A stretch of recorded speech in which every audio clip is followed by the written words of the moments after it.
Bangalore's Sanjana Ramesh is only the second Indian ever to secure a full scholarship to play for a D1 college in the USA at Northern Arizona University. She is also the former captain of the under-16 Indian national team and an MVP in the under-16 national championship. She is a Karnataka Olympic Association awardee, and at just 23, she is powering ahead in the Indian basketball realm. Sanjana, thank you for being here. It's an absolute pleasure to have you on the show. So Sanjana, first off, the WNBA season just wrapped. We saw some fantastic viewership numbers, especially in the finals. Yep. So what's your take on that? And also I have to ask you, do you aspire to be India's Caitlin Clark? Yeah, I mean, first talking about the viewership, I think it's incredible that women's sports is finally getting the recognition it deserves. When people think about basketball especially, people just think that it's all about athleticism and dunking and how fast you can run, but like it's much more than that.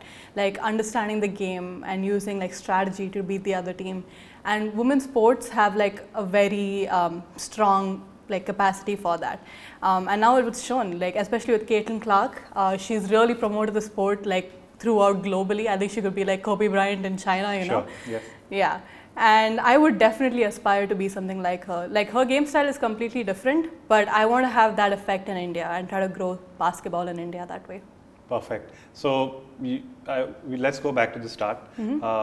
Was basketball something that you knew you wanted to do right at the beginning? Rather, let's start with how did you stumble upon the sport? It was honestly a fluke. I just wanted to get into any sport. I honestly preferred badminton over basketball, but then there were no tryouts and there was no opportunity, and my school had a basketball court, and I basically ran with the ball and I felt like pretty good about it, and I just tried out for the team. My coach really increased my love for the sport, and that's why I stuck through it. And the coaches I've had since then have just helped me grow my love for the game. How old were you when you started? I was 12. 12. So yes. you talk about your coach, being such an important part of your whole decision to pursue this. Yep. More, were there any other mentors you had apart from role models? Yeah, I mean, I started watching WNBA when I was a little girl. I never could watch full games because they never televised it, but I would go search on YouTube. I'd watch Sue Bird, I'd watch Diana Taurasi, a lot of players like that, and also NBA, LeBron James, obviously. I wanted to aspire to play in US one day, and that's what I wanted to aim for. And did you feel like once you started this journey, you feel like you were up against any hurdles or challenges along the way initially? Yeah, initially for sure. Especially in India, there's a lot of hurdles. And I think every sport there's going to be politics. There's going to be favoritism. There's going to be some opportunities that you can't get. And I think a biggest factor is injuries. So we don't have as good facilities for like rehab and strength and conditioning compared to other countries. So if you get injured when you're young, like it does not only play a mental toll, but like going forward, you might not continue that sport. Right. So yeah. And in terms of just choosing basketball at such a young age, you obviously needed to have your parents' support. Yes. I wouldn't say stamp of approval, but I would say support. Yeah. So tell me a little bit more about when this was evolving in terms of a decision that this is what you want to do. Yeah. What were your parents' reaction to it? What sort of support did you get from them? My parents have been wonderful. I mean, you can't ask for any better. Like, they have supported me from a young age, and they still support me now. My mom used to take me to practice sessions at 4 in the morning and would just watch me like do layups, like 100 layups. And she enjoyed that. Like, she genuinely enjoyed that. And my dad would give me advice on like how to handle failures, how to like not be stressed in life. And like it was such a beautiful combination and balanced out beautifully. And even now, my mom comes to watch every single game. Are you still waking her up at 4 a.m. or do you have your own driver's license? I have my own But she still wants to land up at practice. She still wants to, yes. My dad used to do the same thing. Even when I was 25 and 26 and swimming, I mean, I would be there first, obviously, in the pool. And then in our breaks, I would look up and sure enough, he's sitting in the gallery watching. Did your dad ever say something during competitions? During competition, no, but a lot during practice. I see. So my dad was very, very firm about one thing, that if I'm showing up to practice, yes, I have to be there present. I mean, exactly. when present, it just didn't mean physically, but mentally as well. Exactly. Or he would be ruthless. He would just tell me, if you're going to not do it all in 100%, don't. You've got a lot, other things that you could also enjoy doing without the sacrifice of what it takes to, be a champion. But during tournaments, I was probably among the 8 that swam the final of any meet. I was probably the least pressured in terms of external pressure. There were he never said anything to me pre or post race. That's And I'm nice. guessing, that does also contribute to, having, Yes. success. Like your mom is there landing up Yes. every day at practice. Yes. Uh, Yes. Did your My mom mom used to talk a lot, but it wasn't like pressure. It was more like, shh, mom, people are watching, like that type of thing. But I mean, to be honest, now I'm so grateful. Like I had someone like cheering for me. There were some parents who wouldn't even come watch their kids play, and that was something like I'm very grateful to her for. And yeah, she used to keep me focused too, and she used to get me back to reality. Like if I was very angry and very like emotional after a game, she would calm me down and give me some good things I did in the game, and then that would immediately like get me back to reality and just focus. I think she that's really so helped. important, It to is. have especially in playing sport in India. You've had the experience, which we'll get to soon, Yeah. of competing abroad and training abroad, Yeah. where a lot of your life within sport is taken care of by the university. In India, it's just your coach, maybe your mentor, if you're lucky enough to have them, and then of Yeah. course your parents. Yes. So it's key to have that sort of bond and relationship with your parents, almost to a point where you feel like you have to be forgiving of them if you feel Yes. like they're overstepping and overstressing Yes. you. Yes. I've had those Yeah. moments as well, but eventually I think, and I was mentioning this the other day to another athlete, where I feel like we grow as athletes through sport from a young age. Yeah. We mature, but our parents do as well. Yes. So while they're so much older than us, I think Yeah. they also grow with you and understand, like you learn how to deal with your pressure on court, they learn how Yeah. to deal with their pressure with you. Yes. So clearly, that comes Exactly. through with what you're saying about your mom being a cheerleader for the champion that you are. Yeah. So just like Moha, nature's perfect formula, we have Sanjana here in conversation. She is a combination of strength, grace, agility, and lots of speed. And I'm sure a lot of determination as well. So Sanjana, these qualities that I just described of you, I don't think I'm sure you were not born with them, but you built them up over time. And when I say that, I mean through your training. Yes. So we'd love to know. It's the first time I'm actually, interviewing or even talking in depth to a basketball champion. So what was it like? Tell us a little bit more about your routine earlier on those 4 a.m. mornings. Yes. For me, it was more just having fun. I loved waking up and just dribbling the ball and shooting it.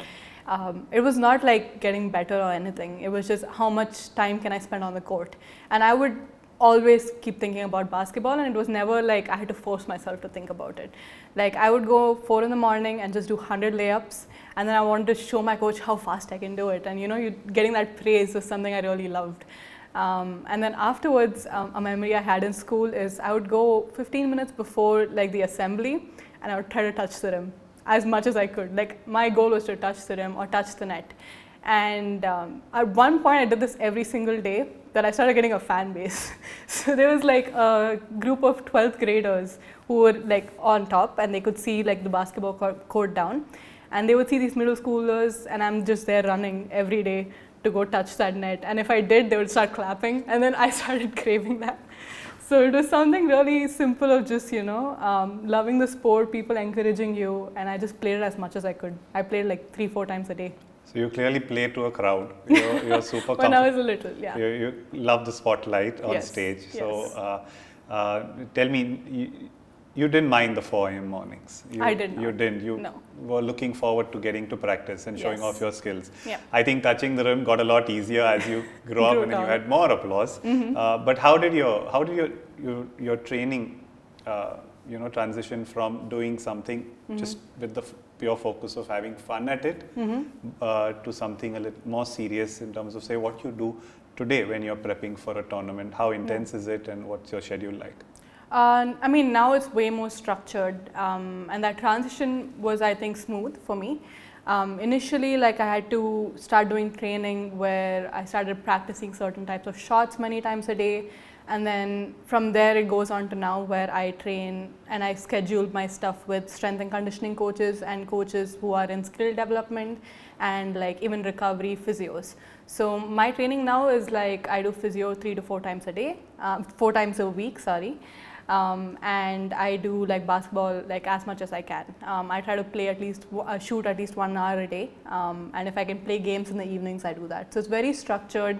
Not too much because I've had a lot of injuries in the past, but just enough to like keep you strong and competitive in the field.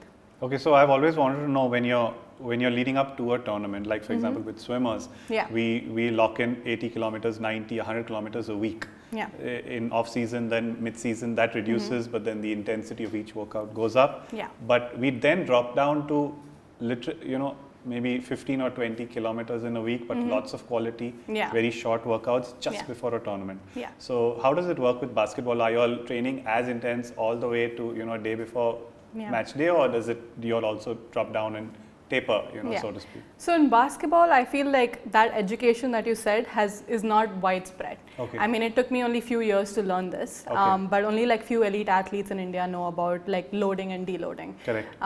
Currently, I do, when I'm off season, I'm loading, I'm lifting very heavy, I'm trying to like get bulk as much as I can. And when I'm close to competition, I try to do like power lifts, for more quicker like jumps, and the load is a lot less. So I just before competition, I'm ready to go and I'm not lifting as much.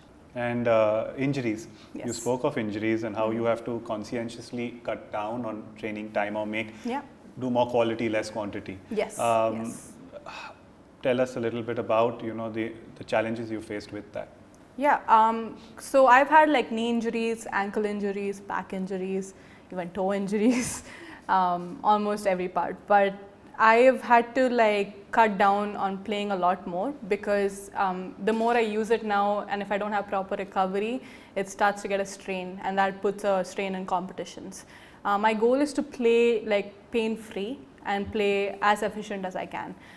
It does have a toll mentally when I do extra work and like I feel it the next day. So I try to like keep the load down and only increase it when I need to. So Sanjana, you moved from India to the US to play D1 basketball. Yep. That must have been a big change, a huge transition. Yeah. So tell us a little bit more about that whole shift. Yeah, when I was in India, like I was the youngest, and I was also pretty athletic compared to the people around me, and I was also tall, so it played a big advantage.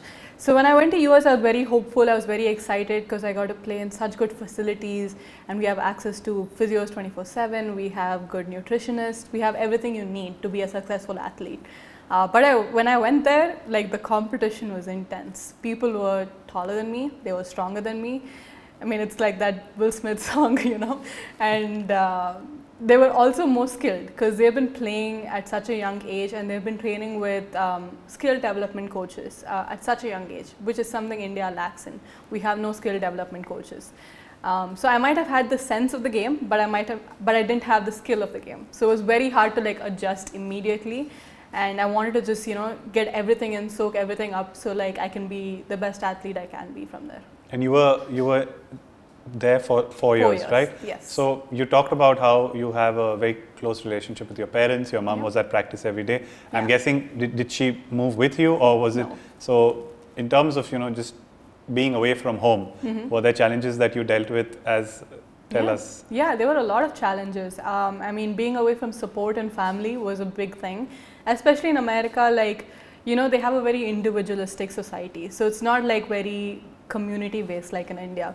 So it was very like alone for some time. I had to figure out how to be an adult, do a lot of different things. My first year was tough, especially with the time difference too. I couldn't speak to my parents as much.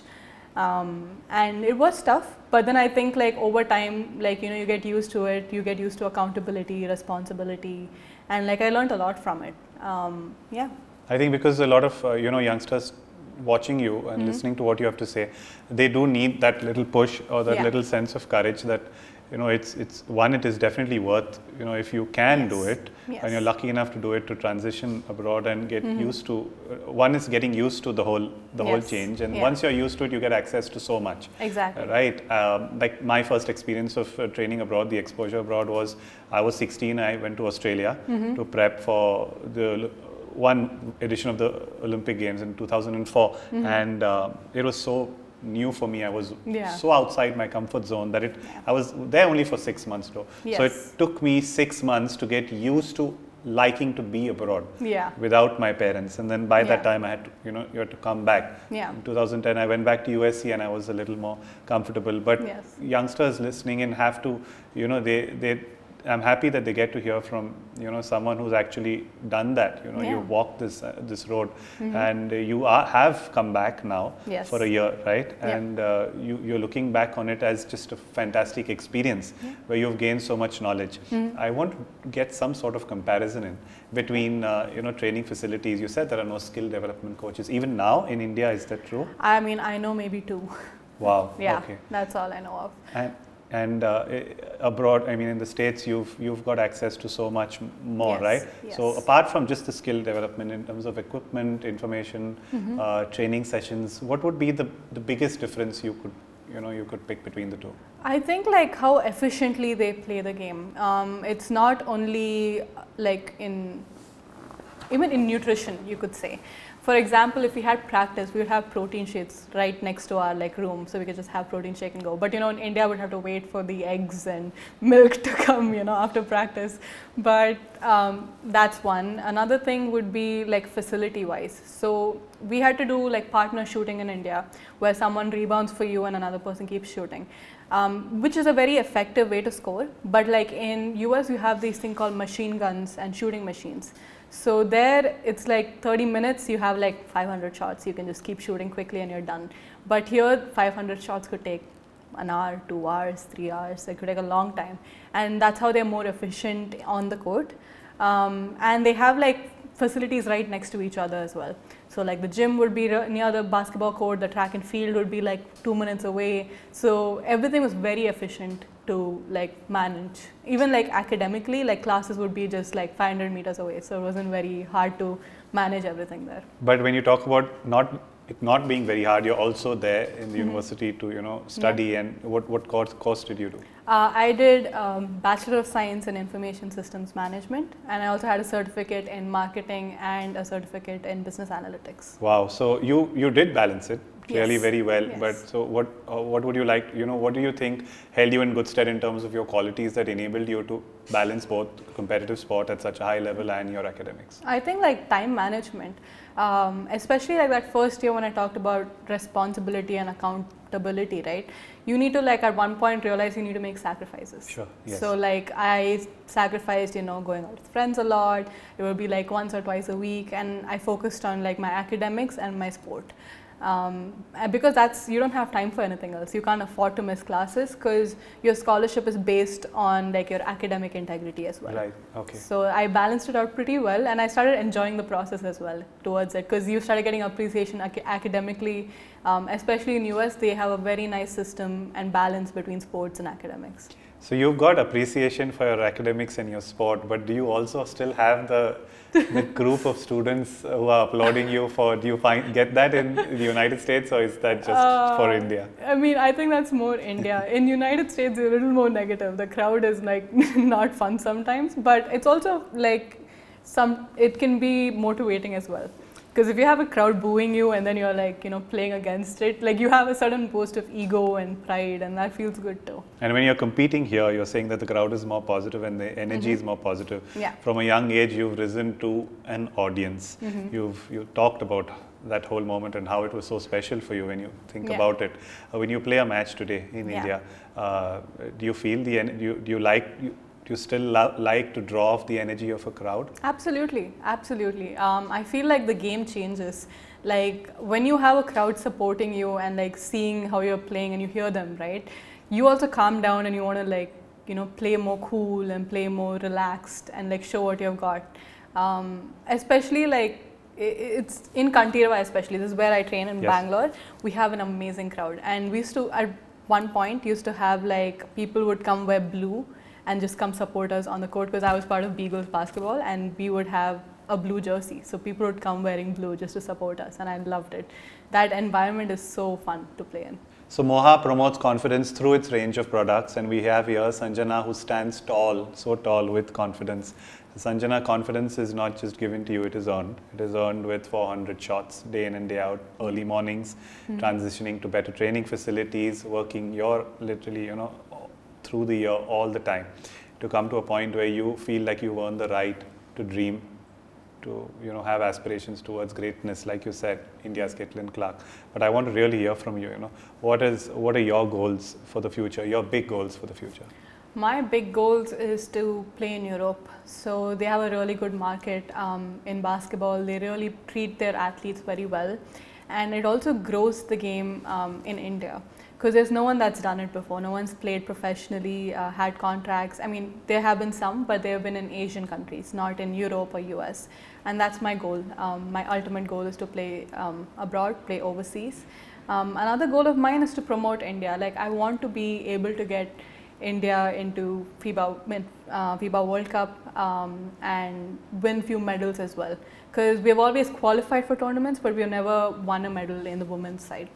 And if you were to, and you're too young to, but if you were to go on the opposite side of the fence and coach a women's basketball team, and you say that we've always qualified, but we've never won medals, Yes. I know there must be several things where you can bridge the gap, but if you had to pick one or two, what would they be in terms of bridging the gap to vis-a-vis, say, European basketball?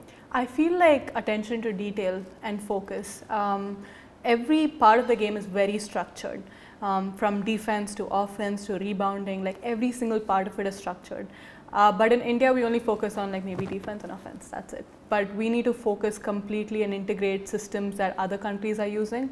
In US especially, Europe plays a lot more team game, US plays a lot of different style, and we need to try integrating that into our system so we can try to grow our sport. Do you have foreign coaches coming in and working with Indian players? Is this only with, say, the academy you train at, or does the national basketball body also do that for you? Yes, the national body as well. So Basketball Federation of India has got a lot of international coaches. We have had coaches from Serbia, we have had US coaches as well. And they're trying to really promote that as much as they can. The only drawback sometimes is the facilities or like the time management. But I think India is slowly growing and like it's changing the game. So Sanjana, tell us a little bit more about your first national tournament, being part of your first national team. So it was something I've always wanted to do. I've wanted to play for India, and I was 16. I got selected for the Indian camp, and my goal was just to play for India, and do everything I can. And I soon realized that my attention to detail and focus kind of set me apart from other players. So I went 100% down on that. Like whatever the coach said, I would write it down. I had a book filled with like all their plays, moves, and I was very focused in practice. And I would also help my teammates, understand moves, because there was a big language barrier. So if you had a foreign coach, they would speak in an accent, and most people in India didn't understand that. And two, we are a very diverse team. So we would have people from north, from south, from rural villages who wouldn't speak English. And I felt like I could bridge the gap because I'm from Chennai and I speak Tamil, but I lived in Bangalore, so I understood Kannada and I speak English and I also know Hindi. So I kind of bridged the gap in the team, and I would help like each player understand each other when we play.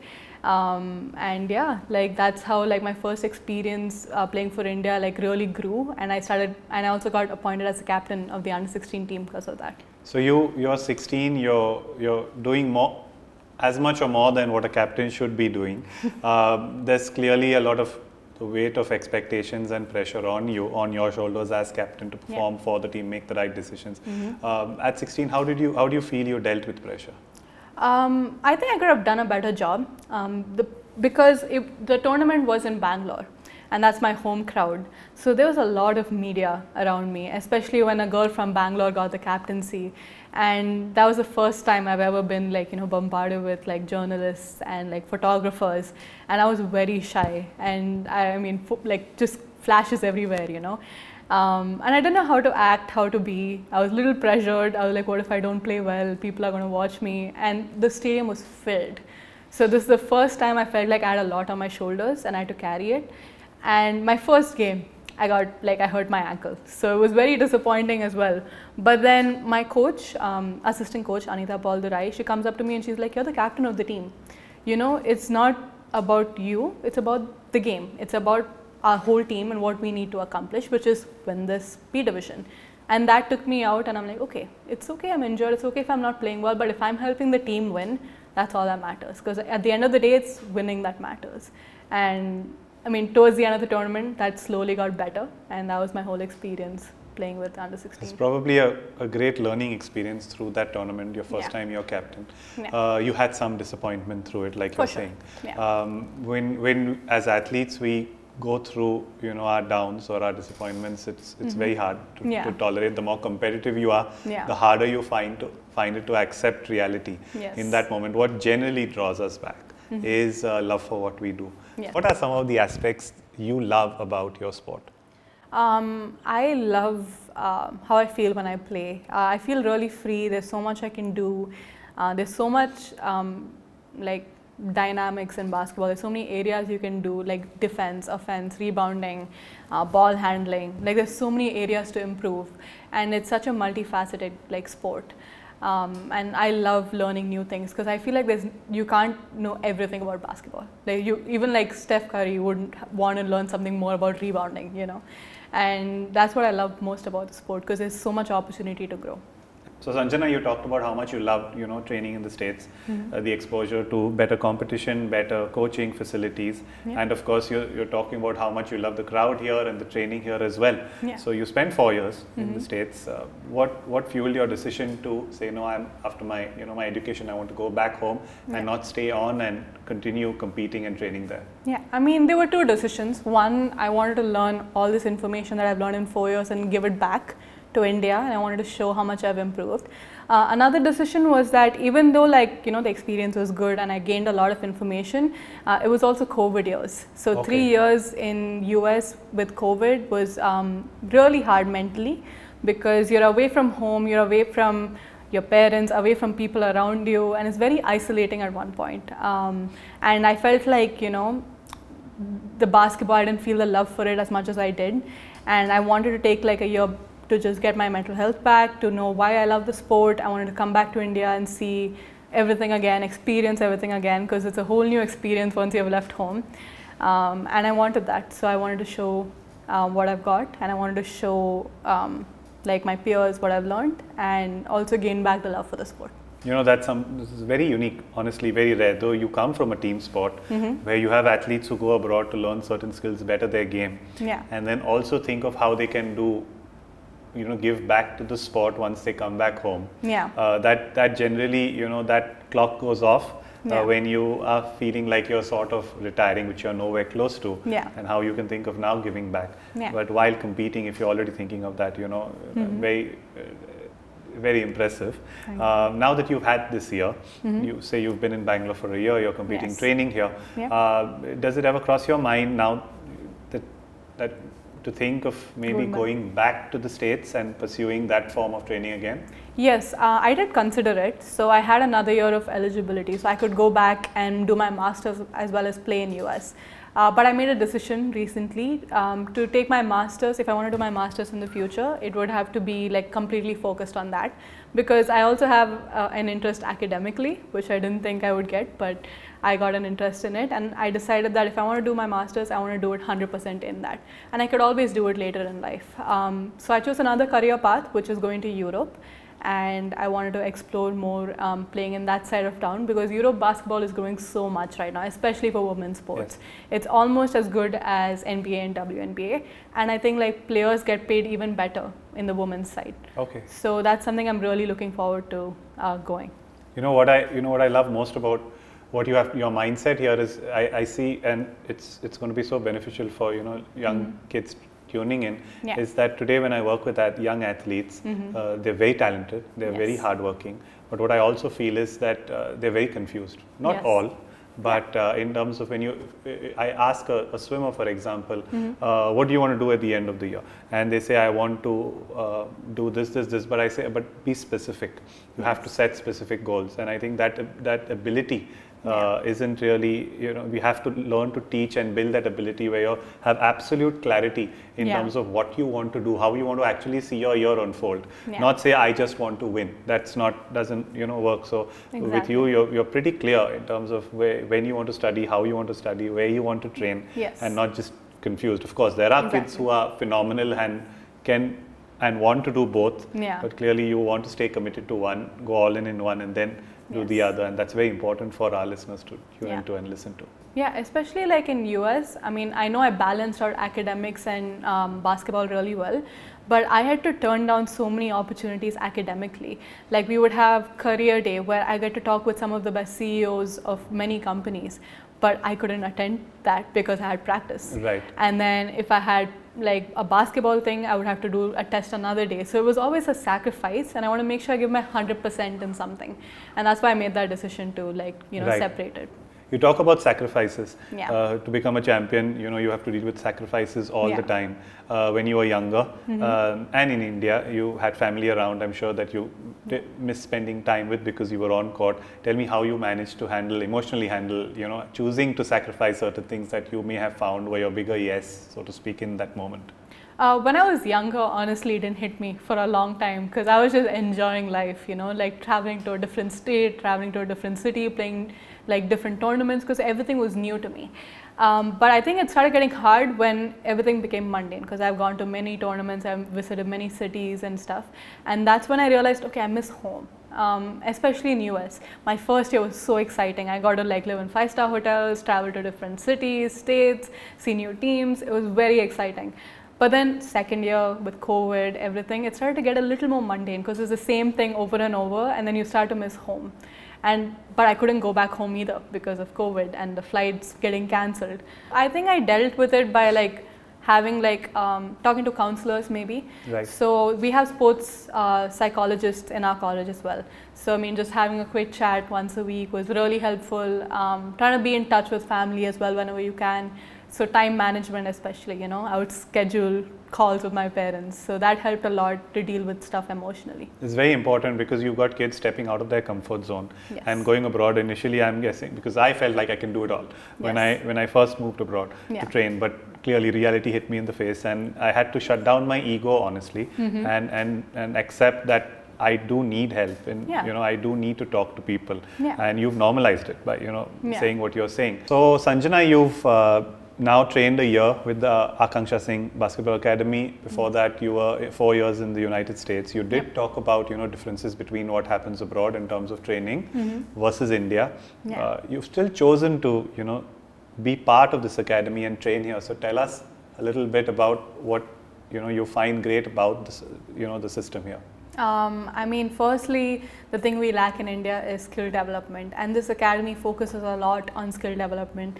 They get coaches from Spain. I think just last week they got a coach, Coach Maros.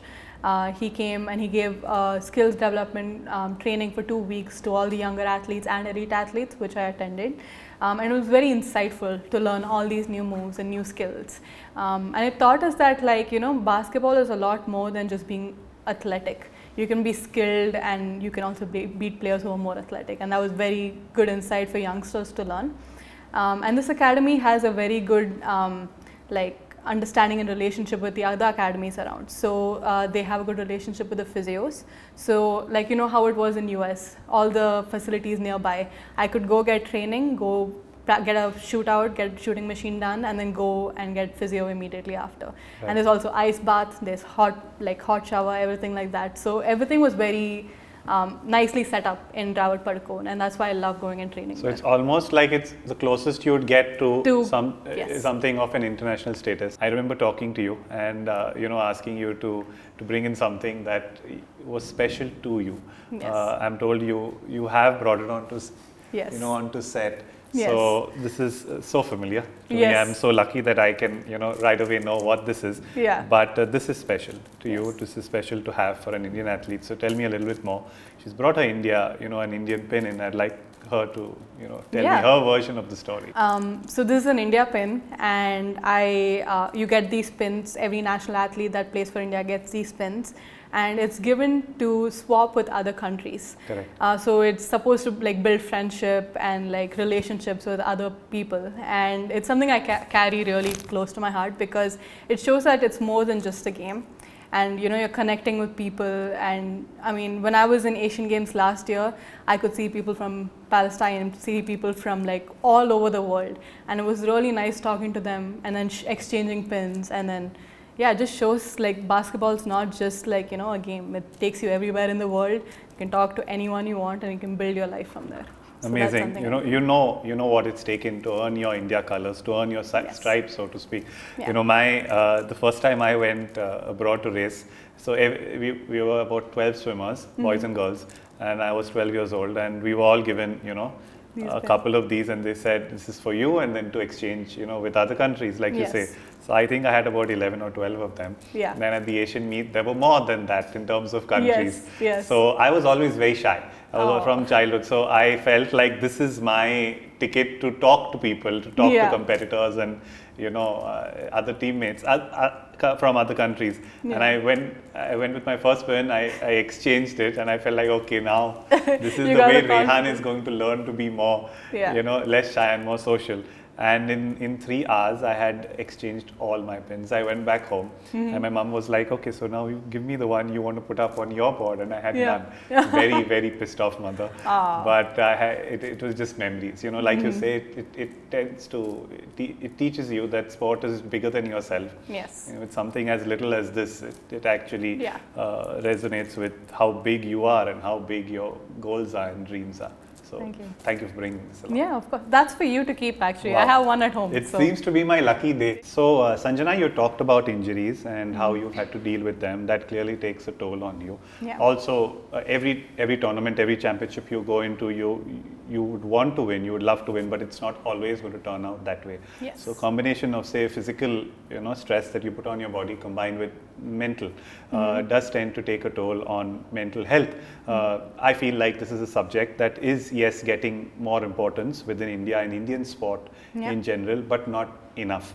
I think I'd get off practice easier if I went and told my coach that I've got sharp shoulder pain. Yeah. But if I went and told him that I'm dealing with anxiety, Yeah. he'd probably, at that point, I'm talking about 10 years ago, he'd probably laugh me out of the pool, but not out of the pool. Yeah. So you've had challenges. You talked about COVID as well and staying away from home. Tell us a little bit more about your mental health and how it's been through your journey of success actually. Yeah, I mean, mental health is a huge thing, and I feel like it doesn't get talked a lot about because most athletes get embarrassed or ashamed that they go through it in the first place because it's seen as a weakness mostly. I mean, you don't want to be someone that's low on confidence, that second guesses, because if other people know that, that means it's a weakness too, and someone can like use it. And that's something I did struggle with for sure, especially in US when COVID hit and I didn't have a lot of people to talk to, and like it was very isolating, and like the same like routine got very mundane. I felt like I was slowly losing my love for the sport, and I would do a lot of things like on my own. I did not want to talk to like a sports psychologist or a counselor. I focused on like watching like those 10-minute motivation videos on YouTube, or like listening to a really fun song, something like that to like keep my spirits up. But then at one point, it eventually comes if you don't address what's causing the issue. And I did talk to like sports psychologists, and I feel like just the act of being heard and like letting out what you're feeling has a big impact for athletes. That helped me a lot for sure. And also like having familiar faces, good friends, good like environment plays a big role as well. Because if you're in a bad environment, that just puts you a little more lower. And with COVID, you can't really help it, but like when I came back to India, like that really changed for me. When you're on stage and you're asked to inspire an audience, you don't want to really talk about your losses and the negative parts of your career, but I'm going to force you to, because I feel that young athletes need to know and about being honest, like you said, and accepting that there is an issue, there is a problem. That's the first step, I think, towards healing and getting better. Pick one moment. We won't spend too much time on it, where you felt like you're at your rock bottom, and what you did specifically to try to rebound. So I think for me, I've been someone that doesn't get too discouraged by losses, but more on like my values, I guess. So like I'm someone that gives 100% when I practice, and I'm very focused, and I don't make a lot of mistakes. And I'm also very relaxed, I'm calm. But like with COVID hitting, I'm away from family, I'm a little anxious. I even got COVID, I was hospitalized, it was a little scary, all of that alone. And slowly like I changed a little bit, and I couldn't believe I did, So in practice, if I couldn't give my 100%, it felt like, I'm going back on my own morals and integrity. And that hit me very hard, because like when you do things that are not part of who you are, it really like messes with you mentally. And I used to sometimes get very worried if I could go to practice and not give my 100%. If I make a million mistakes in practice, which is like unacceptable in my head. You make one mistake, that's it, you're done. But like I started repeating a lot of mistakes in practice. I started like not giving my 100%. And even my coach also recognized it at one point and she called me out on it. And that was very hard at one point. And then I realized, okay, what can I do right now to change that? What can I focus on? And then talking to the sports psychologist, she said, why don't you just focus on finding that love for the sport again? Because that's what brought you to give your 100% Correct. and 110%, whatever. And even if there are days where you feel like you have only 70% energy, give 100% of that 70%. And like that mentality like really changed a lot for me. I love what you said about saying that you give 100% of your 70%. 70%. This is only for the audience that is like you, Yes. who is functioning on Exactly. overdrive Exactly. in terms Exactly. of accountability to yourself. Yes. Really. What is your relationship between your mental health and say something you do to stay physically, healthier, calmer, in terms of say something as simple as a sunscreen or a skincare routine? Yeah, it's like you said, I actually wear sunscreen everywhere I go. I have this thing I learned it from US. It's called look good, feel good, play good. So I try to like style myself up, have like really cool sneakers, do my hair well, and like be as like good as I can look, because then I'll feel good and then I'll play good. And like it's just a mentality from US that I gained, and that's why like before any game I would have a fit on and then I would enter the court and then get into my basketball clothes, something like that. I do stuff like that. Another thing is listening to music. I have like this jam session, like rap music, and then I go to a little calm, like little melody, calm music just before the game starts. With golf, I try to follow something similar, that if I'm going to pick up this trophy, I have to look good for the photos. Yes. It's almost like a form of visualization, positive Yes. visualization. Absolutely. And it's, you're putting out something into the universe that Yeah. you want to look good when good. you're Exactly. victorious. Do you work on that sort of thing before a tournament or a Before I competition? used to have a different view. I used to think, oh my god, that's extra, or like why, like focus on the competition, not stuff like that. But then now I see like the positive sides for it. Like there's so much in confidence, visualization, especially when you like put the makeup on. Or, I don't put as much because I'm not as comfortable, but like I do maybe do my eyes or like sunscreen, like you said, before games, and I play with that for sure. Your effort is geared toward absolute success. Your mind is also geared toward it. You're looking the part. Yes. When you're looking the part and you're visualizing something in the future in terms of your greatest victory, what would it be? Is there any particular tournament? You mentioned you want to play in Europe, but Yes. can you specify a league or a tournament that you want to play at and win at? I want to play in the Euro League. So that's the highest league in Europe. It's Division 1 and the best teams play at it. Initially it used to be the WNBA. It's either this or Euro League, but I have been watching and following a lot of Euro League lately, and they respect women athletes like almost as equal as men, and it's amazing to watch it. And the level of basketball is actually like higher than WNBA in my opinion, because it's so diverse. It's people from all over the world, and it's played completely differently. And also they get paid much better than WNBA players. WNBA recruits only from US, and they have a very small percentage of international athletes. Right. But like rest of the world is catching up in basketball, and Europe is pretty high up there.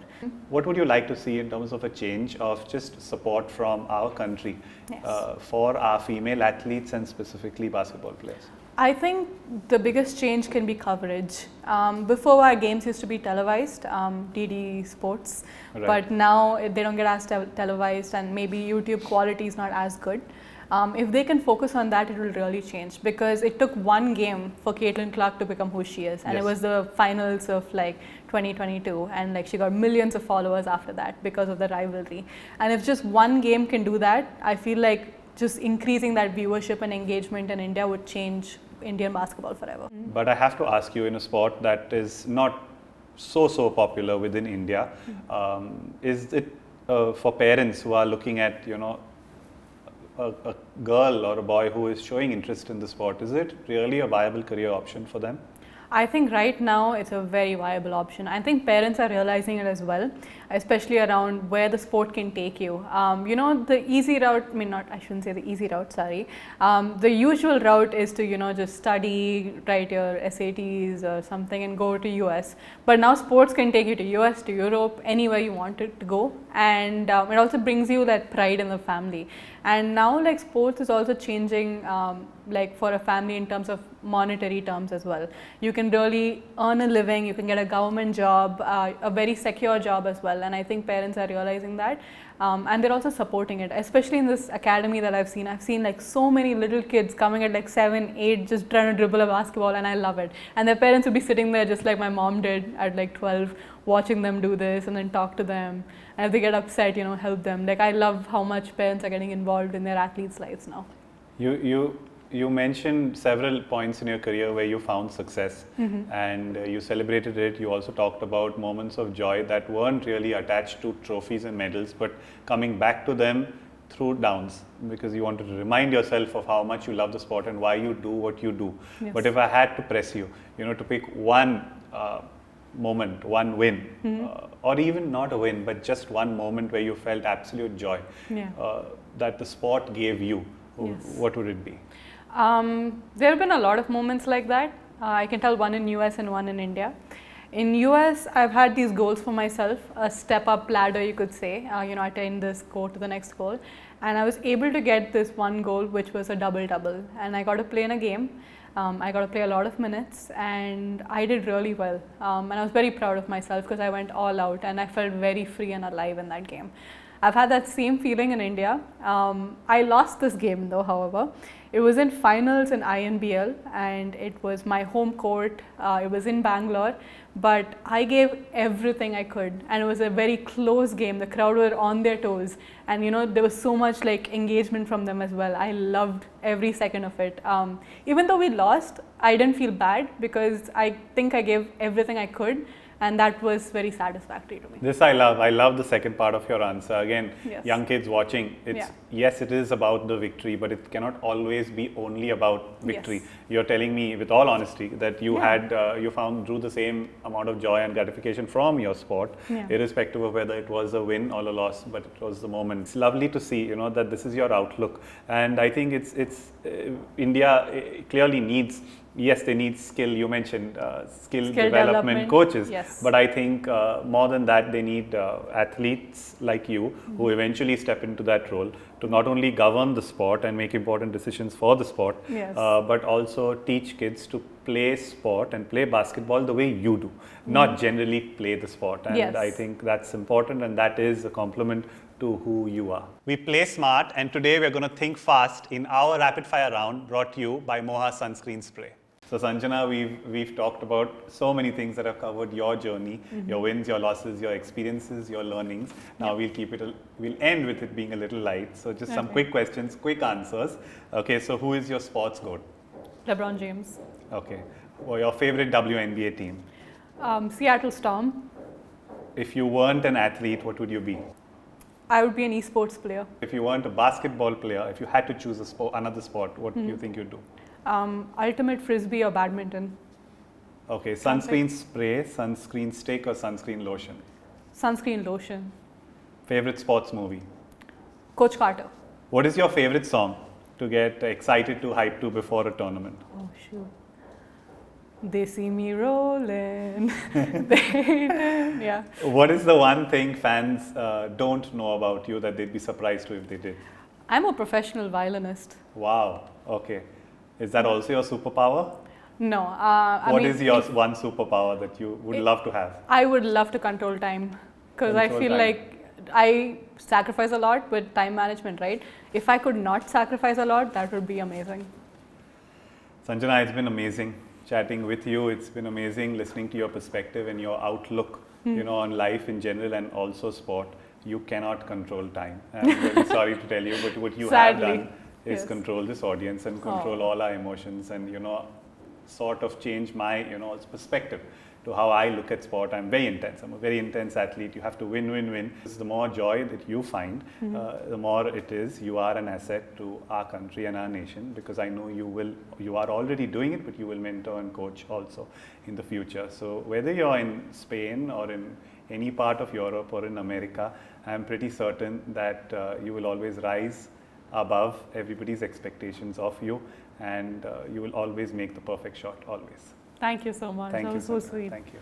So Sanjana, you said you were very nervous before the rapid fire, but you did extremely well. Thank you. And for that, we have a gift, just a thank you for being on the show. You said you were a sunscreen lotion fan, but we have a sunscreen spray from the brand Moha. So here is your sunscreen, and also, a hamper. Thank you Thank you again. so much. Thank you. My all-time favorite athlete, and I'm sure so many watching here, is Roger Federer. I remember towards the later part of his career when he was retiring, there was an interview where he was asked, Roger, you're beginning to not lose, you're not winning as much as you did. Why don't you call it quits or start thinking about retiring? And there's a quote that says, you're only as good as your last race. Roger Federer looked at the reporter and he said, I'm going to keep playing tennis irrespective of whether I win or I lose, because I love the sport and I go back to it because I truly love it. We had Sanjana here with us today. She's far from retiring. She's only getting started. And I must say that, from the time she came and walked into our studio, she was smiling, she was laughing. She left laughing even more and giggling. Sanjana, thank you for coming on our show and making us all smile.